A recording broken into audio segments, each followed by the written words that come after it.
रितिका का पति उसे दुल्हन की तरह तैयार होने को कहता है और बहुत छोटी सी ड्रेस पहनने के लिए देता। उस ड्रेस में उसका सारा जिस्म दिख रहा था और फिर वह अपने दोस्तों के साथ मिलकर सारी रात उसके साथ एक के बाद एक बारी बारी। रितिका की शादी को अभी कुछ दिन ही गुजरे हुए थे कि रविवार के दिन उसका पति दोपहर को कहीं चला गया। नई नई शादी हुई थी, इसलिए रितिका रोज अच्छे से तैयार हो जाती थी। आज भी उसने एक खूबसूरत जोड़ा पहना था। रितिका का पति विजय शाम को घर आया तो उसके हाथ में शॉपिंग बैग था। उसने वह शॉपिंग बैग उसके हाथ में थमाया और बोला कि इसमें तुम्हारे लिए ड्रेस है, इसे पहनकर तुम तैयार हो जाओ। उसने हैरत से विजय की तरफ देखा और कहा कि मैं तो तैयार हूँ। वह कहने लगा कि जो ड्रेस मैं अभी तुम्हारे लिए लाया हूँ उसे पहन लो और तैयार हो जाओ। रितिका शॉपिंग बैग लेकर अपने कमरे में आ गई।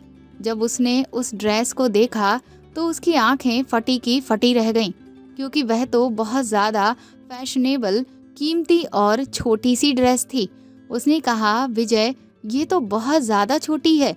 विजय कहने लगा कि मेरे दोस्त के घर में पार्टी है, इसलिए जल्दी से तैयार हो जाओ।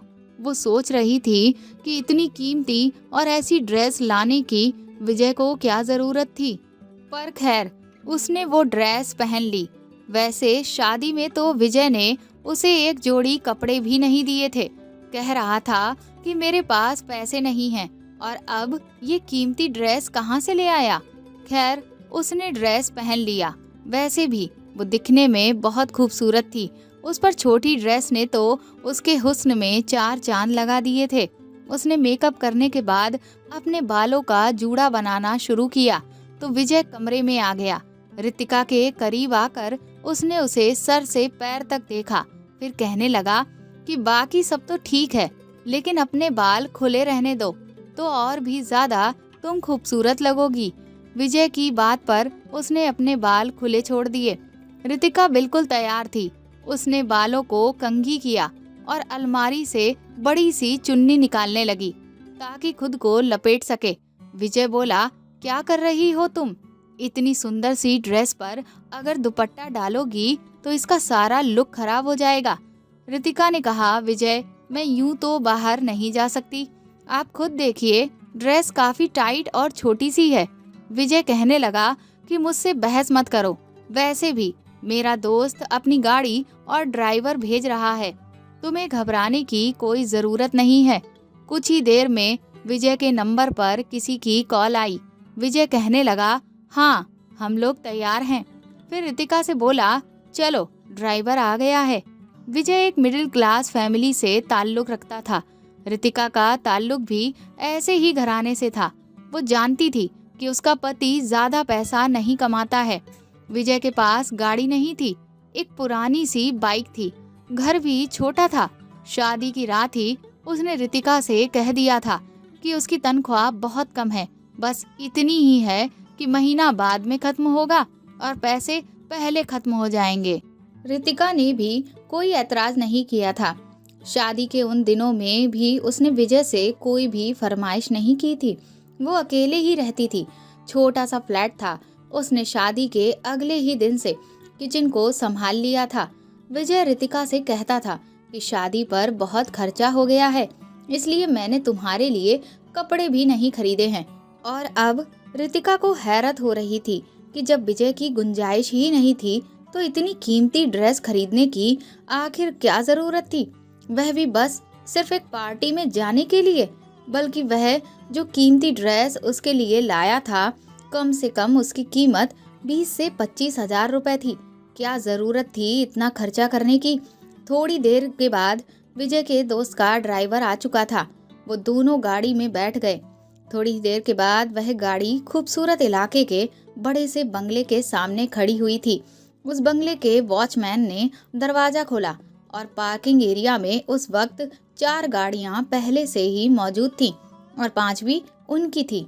साइड में बना बगीचा भी बहुत ज़्यादा कीमती और खूबसूरत फूलों से सजा हुआ था, लेकिन वहाँ पर इतनी लाइटिंग नहीं थी जैसे कि पार्टियों में होती है। विजय उसका हाथ पकड़कर उसे अंदर बंगले में लेकर गया। उसकी ड्रेस काफी टाइट थी और उस पर सितम ये था कि दुपट्टा भी नहीं था। जैसे वो अंदर गई तो अंदर उसे सिर्फ मर्दों के अलावा कोई भी नजर नहीं आया। वहाँ कोई भी औरत रितिका के अलावा थी ही नहीं। ये देखकर तो रितिका बुरी तरह से नर्वस हो गई। ये कैसी पार्टी थी जहाँ सारे सिर्फ मर्द ही थे, औरत एक भी नहीं। और ये सिर्फ मर्दों की पार्टी थी तो फिर विजय उसे यहाँ लेकर क्यों आया था? वहाँ मौजूद हट्टे कट्टे आदमियों को देखकर वो बिल्कुल विजय से सट गई। उसने कहा, विजय, यहाँ तो कोई भी औरत नहीं है। वह कहने लगा कि ये सब शादीशुदा नहीं है तो उनकी बीवी कहाँ से आ सकती है। विजय उसे अपने दोस्तों से मिलवाने लगा। उसे हैरत का झटका उस वक्त लगा जब विजय ने उसका इंट्रोडक्शन अपने दोस्तों से करवाया तो वो लोग उसे गले लगाने लगे। ये सब देखकर रितिका तो बुरी तरह से घबरा गई और फिर एकदम से पीछे हट गई कि मिलने का आखिर ये कौन सा तरीका था। उसे विजय के दोस्त कुछ अच्छे भी नहीं लग रहे थे। वो उसे सर से पैर तक बार बार देख रहे थे और उनकी आंखों में अजीब सी चमक थी। उसे अपने वजूद पर चींटियां रेंगती हुई महसूस होने लगी थी। उसका दिल बहुत ज्यादा घबराने लगा था।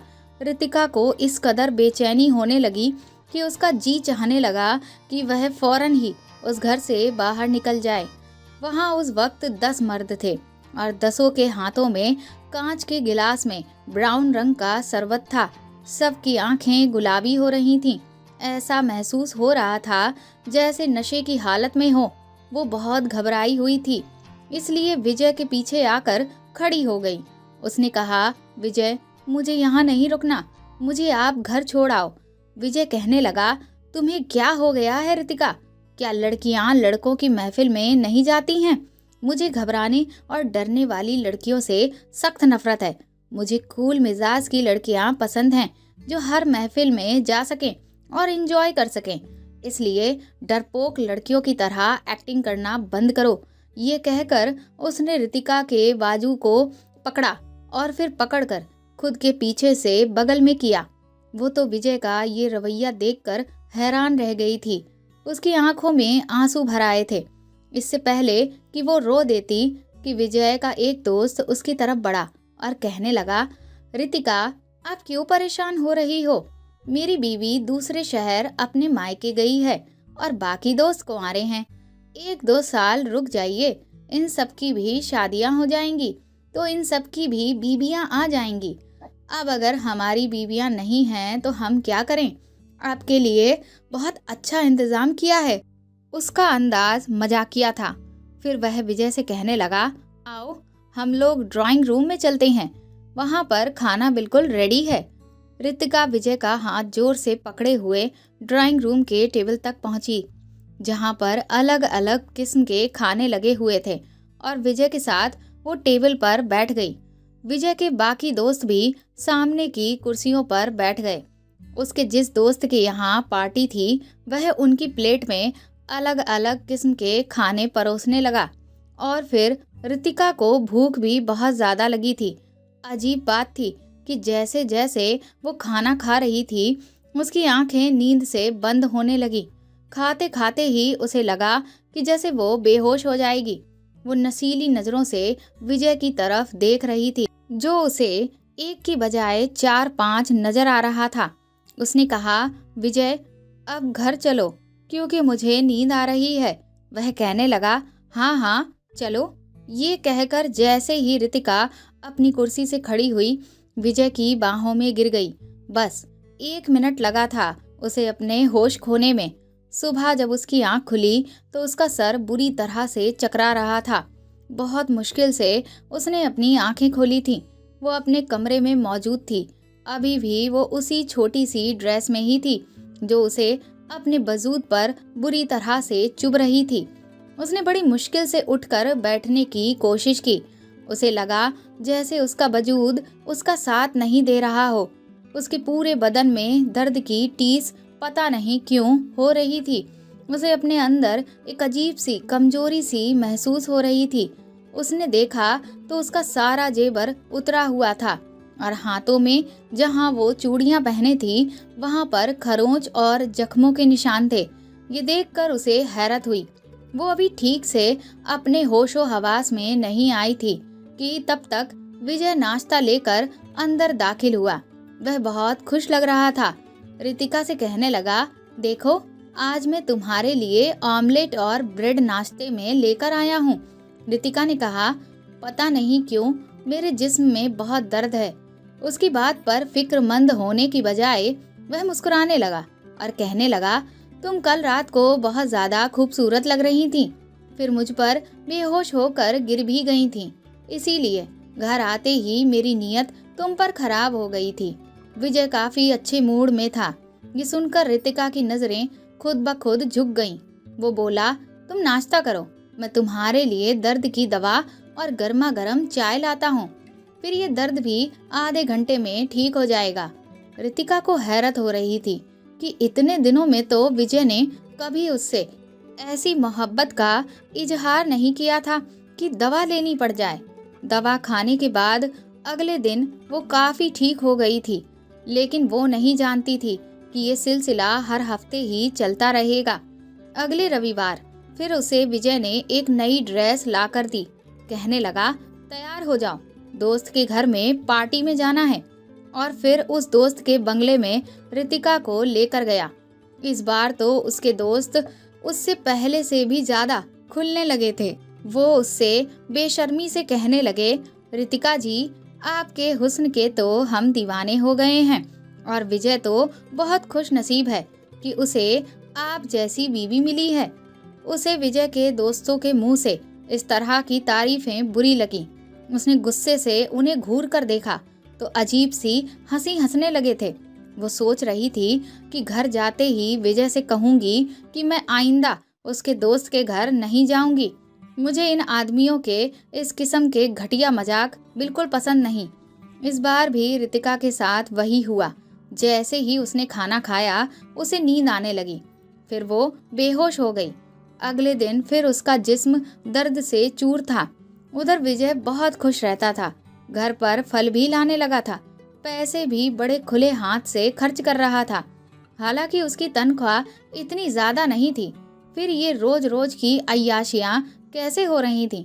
घर आते हुए वह रोजाना अच्छे से होटल का खाना साथ लाता था और रितिका से कहता कि अब तुम घर का कोई काम मत करो। रितिका को विजय की ये बात बड़ी अजीब सी लगी। उसने कहा कि हर औरत घर का काम करती है, मुझे भी अच्छा लगता है कि मैं आपके लिए खाना बनाऊं और आपका काम करूं। वह कहने लगा कि नहीं, तुम बस अपने हुस्न का ख्याल रखा करो, इसे और ज्यादा निखारो और खुद को सजाओ संवारा करो। तुम नहीं जानती कि तुम्हारा हुस्न मेरे लिए कितना कीमती है। मैं तुम्हें हमेशा ही और ज्यादा खूबसूरत होते हुए देखना चाहता हूँ। विजय रितिका का हाथ थामकर उससे मोहब्बत भरी बातें करने लगा। कहने लगा, क्या तुम जानती हो तुम्हें पाने के लिए मैंने कितने पापड़ बेले हैं। ये बात सुनकर रितिका को बहुत हैरत हुई थी, क्योंकि उसका रिश्ता तो एक रिश्ते करने वाली आंटी के जरिए से हुआ था। उसने तो शादी से पहले कभी विजय को नहीं देखा था। उसने कहा, क्या मतलब? उसकी बात पर विजय हंसने लगा। कहने लगा, मैंने तुम्हें एक दिन बाजार में देखा था और देखते ही तुम पर फिदा हो गया था। वहीं से मैंने तुम्हारा पीछा शुरू कर दिया। तब तुम्हारा घर देखा, फिर मालूम हुआ कि तुम्हारे घर वाले तुम्हारे लिए रिश्ता देख रहे हैं। यकीन करो, ये सुनकर तो मुझे बहुत डर लगा था कि कहीं मैं तुम्हें खो ना दूं। कहने लगा, एक बार मैंने तुम्हारे घर से बाहर एक रिश्ता बताने वाली आंटी को निकलते देखा। फिर मैंने उनसे कहा कि अगर वह मेरा रिश्ता तुमसे करवा दें तो मैं उन्हें अच्छी खासी रकम दूंगा। वह मेरी बात मान गईं और यूं ही मेरा रिश्ता तुमसे हो गया। रितिका तो विजय की बातें सुनकर हैरत से आंखें फाड़कर उसे देख रही थी। उसे नहीं पता था कि उसका पति उसे पहले से ही जानता था। उसके लिए उसने इतना सब कुछ किया। उसके दिल में विजय के लिए मोहब्बत और कदर बढ़ गई, लेकिन वो नहीं जानती थी कि सच तो कुछ और ही था। इस रविवार को जब उसे विजय ने फिर से कीमती ड्रेस ला कर दी तो उसने कहा, विजय, मुझे आपके किसी दोस्त की दावत पर नहीं जाना। उसकी बात सुनकर विजय के चेहरे के अंदाज एकदम से बदल गए थे। मुस्कुराहट गायब हो गई थी और चेहरे पर गुस्सा आ गया था। वो कहने लगा, क्या मतलब तुम्हारा? वह लोग इतनी चाहत से तुम्हें बुलाते हैं। रितिका ने कहा, मुझे वहाँ नहीं जाना है। न जाने वहाँ कैसा खाना मुझे खिलाते हैं कि खाते ही मुझे नींद आ जाती है और सुबह मेरी हालत बहुत बुरी होती है। 2 दिन तो मैं चलने फिरने से भी महरूम हो जाती हूँ और फिर वहाँ पर सिर्फ आदमी होते हैं। मेरा वहाँ क्या काम? आपको जाना है, अपने दोस्तों के साथ वक्त गुजारना है तो आप जाइए, लेकिन मैं नहीं जाऊंगी। ये कहकर रितिका अपने बेड पर बैठ गई। वो नहीं जानती थी कि उसका इनकार उसे इतना महंगा पड़ सकता है। विजय बहुत गुस्से से उसके पास आया और उसको बाजू से पकड़कर बुरी तरह से उठाने लगा और बोला, अब तक तुमने मेरी मोहब्बत देखी है, बेहतर यही है कि मेरी मोहब्बत ही देखो। तुम्हें इनकार नहीं करना चाहिए। अगर तुमने मेरी किसी बात से भी इनकार किया तो तुम नहीं जानती कि मैं गुस्से का कितना पागल इंसान हूँ। रितिका हैरान थी और सोच रही थी कि वह कोई इतनी बड़ी बात तो नहीं थी जो उसने विजय से कही थी, लेकिन विजय का गुस्सा तो यूं था जैसे वाकई में वो उसे जान से मार डालेगा। अपनी लाल आंखों से वह रितिका की आंखों में देखकर बड़े गुस्से से कह रहा था। रितिका का दिल तो अपने पति का ये रूप देखकर कांप गया था। उसने फिर कोई खिलाफत नहीं की और वहां चली गई। पर जब वो वहां पहुंची तो उसे ये सब अच्छा नहीं लग रहा था। न जाने क्यों टेबल पर उसे स्वादिष्ट खाने भी आज अच्छे नहीं लग रहे थे, क्योंकि वह उसे बेहोश कर देते थे। वो धीरे धीरे बहुत ही कम खाना अपनी प्लेट में डाल रही थी और थोड़ा थोड़ा करके खा रही थी। लेकिन जैसे ही विजय के दोस्त की नज़र उस पर पड़ी तो कहने लगा, रितिका जी, क्या बात है, आप खाना ठीक से नहीं खा रही हो? उसने कहा, मुझे भूख नहीं है। उसका ये कहना था कि उस आदमी ने एक अजीब तरह का इशारा विजय को किया और ये देखकर रितिका के होश गुम हो गए। विजय ने खाने से उसकी प्लेट पूरी भर दी और कहने लगा, पूरा खाना खत्म करो। वह गुस्से भरी नजरों से उससे कह रहा था। रितिका ने बड़ी मुश्किल से वह खाना खत्म किया था और खाते ही उसकी हालत खराब हो गई थी और अब तो उसे विजय पर भी शक होने लगा था। अगला रविवार आने से पहले ही रितिका तबीयत खराब होने का बहाना बनाकर अपने मायके चली आई। एक दिन जब वो अपनी छोटी बहन के साथ शॉपिंग पर गई तो वहां उसकी मुलाकात विजय के 5 दोस्तों में से एक से हो गई। वह बातों के दौरान बार बार उसकी बहन को देख रहा था और कहने लगा, रितिका जी, इस बार हमारे घर आइएगा तो अपनी बहन को साथ जरूर लेकर आइएगा। ये भी आपकी तरह बड़ी ही खूबसूरत और मस्त है। रितिका को उस आदमी की बात बहुत बुरी लगी। उसकी बहन भी उसे घूर कर देखने लगी। रितिका ने कहा, आपको तमीज नहीं है बात करने की? रितिका का लहजा तेज हो गया था। आसपास से गुजरने वाले लोग भी वहां इकट्ठा हो गए और ये देखकर उस आदमी को भी गुस्सा आ गया। वो कहने लगा, तमीज का मतलब पता है तुझे? हम औरत देखकर तमीज करते हैं और तू इस काबिल नहीं कि तेरी इज्जत और तमीज की जाए।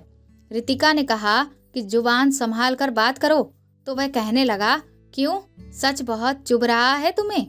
तुम 2 टके की औरत हो और मुझसे तमीज की बात कर रही हो? तुम मुझे तमीज सिखाओगी? ये सुनकर रितिका को उस पर इतना गुस्सा आया कि उसने एक जोरदार थप्पड़ उसके मुंह पर दे मारा। उस थप्पड़ की गूंज जिसने भी सुनी वह तमाम लोग वहां आकर खड़े हो गए। कुछ लोग बोले कि क्या इस आदमी ने आपके साथ कोई बदतमीजी की है तो आप हमें बताइए, हम इसकी तबीयत अभी ठीक कर देते हैं। रितिका का जी तो चाहा यही कि उसका अभी के अभी मुंह तोड़वा दे। इस आदमी को औरत से बात करने की तमीज तक नहीं है। उसने सोचा कि अब वो घर जाकर विजय को इसकी हरकत बताएगी कि वह लोग कितने बदतमीज हैं और विजय है कि बार बार मुझे जबरदस्ती उनके घर पर लेकर जाता है। उनकी नज़र में तो किसी औरत की इज्जत ही नहीं है। इससे पहले कि वहां खड़े नौजवान उस आदमी की अच्छी तरह से खबर लेते वह कहने लगा कि ये बाजारू औरत है, मैं इसका ग्राहक हूँ, बस यहाँ पर ये तमाशा बना रही है। ये सुनकर रितिका के तो होश उड़ गए थे। उसने कहा कि बकवास मत करो। वह आदमी कहने लगा कि तुम हर रविवार को मेरे बंगले में क्या करने आती हो, वह भी तब जब तुम जानती हो कि वहाँ तुम्हारे अलावा कोई भी औरत नहीं होती है। उसके बाद जो बात उस आदमी ने रितिका से कही, उसे सुनकर उसका दिमाग चकराकर रह गया। वो कहने लगा, अगर मेरी बात पर यकीन ना हो तो इस रविवार फिर से आना हमारे घर। तुम्हें इस बार मैं देखना इतना अच्छा सबक सिखाऊंगा, तुम्हें तुम्हारी सही औकात दिखाऊंगा कि तुम क्या हो। रितिका की बहन उसकी शक्ल देख रही थी। रितिका उसकी बात पर सुन्न हो चुकी थी। बहुत से लोग अजीब अजीब सी नज़रों से देखते हुए रितिका को वहां से चले गए। वह आदमी गुस्से से भरा पड़ा था और उसे घूरता हुआ वहां से चला गया। रितिका की बहन ने रितिका का हाथ पकड़ा और उसे खींचते हुए बाजार से बाहर ले आई। वो कहने लगी, दीदी, वह आदमी क्या बकवास कर रहा था। रितिका ने कोई जवाब नहीं दिया। उसका तो दिमाग सुन्न हो गया था। उसका जी इतना घबरा रहा था कि जैसे अभी उसके दिल को कुछ हो जाएगा और वह फट जाएगा। उस पर अजीब सी बेहोशी छाने लगी थी। उसकी बहन उसकी ऐसी हालत देखकर उसे घर ले आई, लेकिन उसे वहां भी चैन नहीं आया। वो फौरन ही अपने पति के घर चली गई। घर आई तो विजय का मूड बहुत खराब था। वो बोला, तुम्हें अपने मायके जाना है तो वर्किंग डे में जाया करो। एक शनिवार और रविवार को ही तो छुट्टी मिलती है मुझे, और तुम वहां जाकर मेरा पूरा मूड खराब कर देती हो। रितिका ने उसकी इस बात का कोई जवाब नहीं दिया था, क्योंकि वो कुछ भी कहती तो वो उस पर गुस्सा करता। विजय ने रितिका से गुस्से में कहा कि वहां बिस्तर पर पैकेट में एक ड्रेस रखी हुई है, उसे जल्दी से पहन लो और मेरे साथ मेरे दोस्त के घर पार्टी में चलो। इस बार जब वह रितिका को अपने दोस्त के घर लेकर गया तो उसका वह दोस्त, जो कि रितिका को उस दिन मार्केट में मिला था, रितिका के करीब आकर उसके कान में बोला कि आज मैं तुम्हें सबक सिखाऊंगा। एक बार फिर विजय के दोस्तों ने उसे खाना परोसा। रितिका का मन नहीं था, लेकिन विजय ने उसे आंखें दिखाईं, जिसकी वजह से रितिका को वह खाना खाना पड़ा और फिर खाना खाकर वह एक बार फिर से बेहोश हो गई। विजय ने उसे अपनी बाहों में ले लिया और कमरे में लाकर उसे बेड पर लिटा दिया। उसके दोस्त भी कमरे में आ गए। विजय का वह वाला दोस्त जो मार्केट में मिला था, एक बार फिर रितिका के पास आया और बोला कि आज मैंने तेरे खाने में नशे की दवा कम मिलाई थी, जिससे तू पूरी तरह से बेहोश ना हो, लेकिन हमारा विरोध भी ना कर पाए, जिससे तुझे आज तेरी औकात पता चले कि हम लोग तेरे साथ क्या क्या करते हैं। अब तुझे पता चलेगा कि तूने किससे पंगा लिया है। जब विजय ने ये बात सुनी तो विजय कहने लगा कि इस बार मैं डबल कीमत लूंगा। जो हरकत तुम लोग रात भर मेरी बीवी के साथ करते हो, मुझसे ये बीमार रहने लगी है। तुम लोगों के दिए पैसे आधे तो इसकी दवाई और डॉक्टर के खर्चे में ही चले जाते हैं। इससे मुझे क्या फ़ायदा होता है? और अब ये आने को लेकर भी बहुत ज़्यादा नानुकुर करने लगी है और बहुत सारे सवाल पूछती रहती है। पता नहीं ये कब यहाँ आना बंद कर दे। इसीलिए मैं जल्द से जल्द खूब सारा पैसा कमाना चाहता हूँ। तुम लोग इसके साथ जो चाहे सो कर सकते हो, मुझे उससे कोई मतलब नहीं। जितनी देर चाहे उतनी देर कर सकते हो, पर मुझे दुगना पैसा देना होगा। उसके दोस्त कहने लगे कि हमें मंजूर है, तुम इसकी जितनी चाहे कीमत ले लो, और जब ये आना बंद कर दे तो कैसे भी करके इसकी बहन को ले आना, क्योंकि मैंने मार्केट में देखा था, इसकी बहन बहुत खूबसूरत है। रितिका का जी चाह रहा था कि आसमान फट जाए और वह मर जाए, क्योंकि उसका ही पति उसकी इज्जत का सौदागर था। पति तो बीवी का रक्षक होता है, गंदी नज़र से अपनी बीवी को बचा कर रखना चाहता है, लेकिन ये कैसा पति था जो उसका ही सौदा कर रहा था। रितिका ये सब सोच ही रही होती है कि तभी उसके पति के सभी दोस्त अपने कपड़े उतारने लगते हैं और एक साथ उसकी तरफ बढ़ने लगते हैं। जैसे ही वह लोग उसे जगह जगह पर हाथ लगाना शुरू करते हैं, तभी पुलिस की गाड़ी का हॉर्न बंगले के बाहर से बजने लगता है और ये आवाज़ सुनकर वहां पर मौजूद वो सभी लोग चौंक जाते हैं। तभी कोई दरवाजे को तोड़ता है और कुछ लेडीज पुलिस अंदर आती है। जिसकी वजह से पुलिस आती है, वो इंसान जब अंदर आता है तो विजय की आंखें फटी की फटी रह जाती हैं। रितिका की नज़र जब उस पर पड़ती है तो वो कोई और नहीं, उसकी बहन होती है। उसे देखकर रितिका की आंखों से आंसू बहने लगते हैं। उन आदमियों ने अपने कपड़े पहन लिए होते हैं और भागने की कोशिश करते हैं, लेकिन बाहर खड़ी पुलिस उन्हें पकड़ लेती है। रितिका अभी भी बिना कपड़ों के बिस्तर पर पड़ी होती है और नशे की वजह से उसके शरीर में ताकत ही नहीं होती। रितिका की बहन उसे कपड़े पहनाती है, फिर लेडीज पुलिस की मदद से रितिका को बाहर लेकर आती है। रितिका की नज़र अपने पति विजय पर पड़ती है, जिसे पुलिस वाले पकड़े हुए खड़े थे। वह रितिका को देखकर गिड़गिड़ाने लगता है और कहता है कि रितिका, मैं तो तुम्हारा पति हूँ, तुम मेरे साथ कुछ बुरा नहीं कर सकती हो, वरना तुम्हारी जिंदगी खराब हो जाएगी। तुम मुझे बचा लो और मैं तुम्हें यकीन दिलाता हूँ कि अब तुम्हारे साथ कभी भी ऐसा कुछ भी नहीं करूँगा। पैसे कमाने के जुनून में मैं अंधा हो गया था, इसीलिए गलत रास्ते पर निकल गया था। पुलिस वालों ने रितिका के सर पर पानी डाला और उसे पानी पिलाया। इसके बाद कुछ दवा खिलाई, जिससे उसका नशा थोड़ी देर में उतर गया। उसके बाद पुलिस रितिका को पुलिस स्टेशन लेकर गई और रितिका ने सभी आदमियों के खिलाफ और अपने पति के खिलाफ बयान दर्ज करवाए। रितिका ने विजय से कहा कि आप तो पति कहलाने के लायक ही नहीं हैं और आपके साथ तो अब मैं एक पल भी नहीं रह सकती। आप जैसे दरिंदे को कड़ी से कड़ी सजा मिलना बहुत ज़रूरी है। विजय ने पुलिस की पिटाई के बाद बताया कि उसने रितिका से शादी इसीलिए की थी, जिससे वह उसके जिस्म का व्यापार करके ढेर सारा पैसा कम समय में ही कमा सके। रितिका बहुत सुंदर थी, तभी उसने उसे अपने जाल में फंसाया। विजय और उसके दोस्तों को जेल में बंद कर दिया गया। उसके बाद रितिका अपनी बहन के साथ अपने मायके चली आई। घर जाकर रितिका ने अपनी बहन से पूछा कि आखिर तुम्हें कैसे पता चला कि मैं कहाँ पर हूँ, और फिर तुम वहाँ पर पुलिस को लेकर कैसे आ गईं? तो रितिका की बहन ने बताया कि उस दिन जब उस लड़के ने मार्केट में आपके साथ इतना बुरी बुरी तरह की बातें की थी, तो आपकी तबीयत बहुत ज़्यादा खराब हो गई थी, और जब आप घर आईं तो मैंने आपसे पूछा भी कि वह ये सब बातें आखिर आपसे क्यों कह रहा था, तो आपने कोई जवाब ही नहीं दिया। लेकिन मुझे उस वक्त शक हो गया था कि ज़रूर कुछ ना कुछ तो बड़ी गड़बड़ है, कि कहीं आपके साथ कुछ गलत तो नहीं हो रहा है। मैं काफ़ी ज़्यादा परेशान हो गई थी।